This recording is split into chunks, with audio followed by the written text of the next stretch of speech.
Just wanted to do a quick note where basically a couple of you might notice that nothing is being posted here for a good while. It's kind of because it takes a good bit of time to basically make videos of decent quality to post things up. But I've started trying to stream some of the races and stuff that I do. So really, a lot of stuff's going to be on Twitch now. And I was also thinking of doing something where basically I kind of pick a car and sort of work through doing a setup for said car for like an hour or something. And that kind of really works much better as a Twitch video than it does, well, not as a Twitch video, but as a Twitch stream compared to how it works as a YouTube video, in the sense that a YouTube video is one massive long thing that I basically have to do in a huge chunk. And if I make mistakes in it, I'm not really good with uploading it because I don't really think it's that great. And a couple of them I've made, like the previous ones, I've obviously done that, but I'm not that happy with that.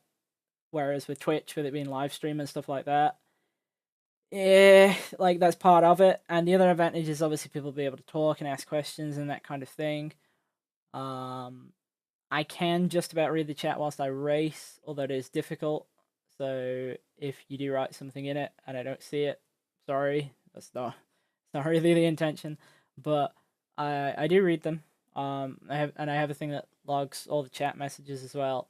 So I will get to it.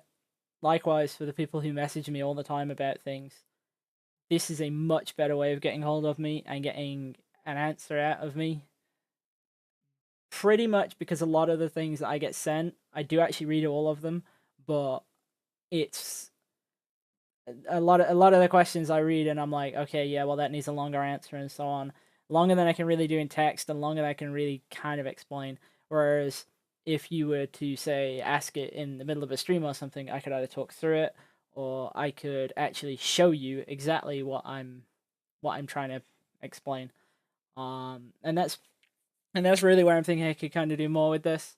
I know a decent amount of people who are subscribed to the YouTube channel, and I basically don't have anyone subscribed to the Twitch channel. I think at the moment I have 28 people.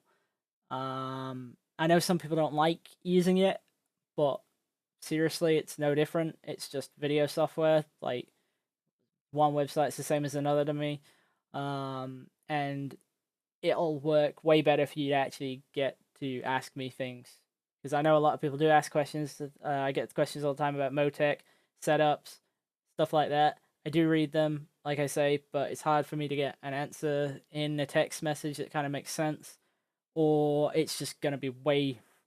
It's something that I can show you kind of quickly, but if I was to then make a video on it, it would then take more time. Whereas if I just was streaming and you asked me, I could probably go, okay, well, as long as I'm not like in the middle of a race or something, I could go and just do it. And that's where I was thinking I could kind of go down this route of doing like 1 hour just setup type guides. I guess guides is the right way of saying it. But I was thinking of sort of doing it a bit of a different way. Like I was kind of thinking of basically we would start from baseline setups and just try and work to something that was, fast or at least something where I could show you what was actually happening.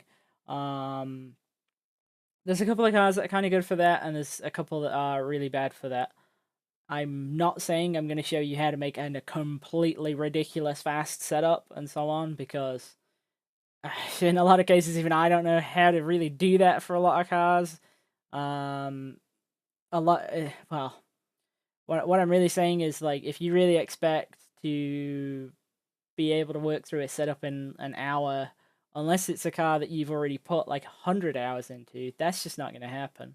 But what you can do is take the iRacing baseline and make it a lot better for a lot of cars. And some I'll be able to work through pretty fast, and it'll get me to drive some other cars and maybe even to kind of validate that what I'm telling you isn't completely junk. We'll actually do some races of them, which would be interesting because I get to race some cars I don't get to race all the time. Um, and just things like that. So yeah, Twitch, go go go there. I'm there now. I may or may not still upload things to YouTube, but it's a lot easier for me to just go, hey, I'm just gonna do a stream tonight, and use Twitch. The one downside is because obviously it's streaming and not recorded video, the quality isn't quite as well. It's not as good because on here I could do 1080p 60, but it did generate huge file sizes that then took forever for me to upload. It is 720p at 48 on Twitch, but the advantage is you get to see it live, and it's way less of a burden for me to basically lock out an hour and a half of the CPU time to basically upload the video. So yeah, head over there, links at the bottom. Thank you for watching.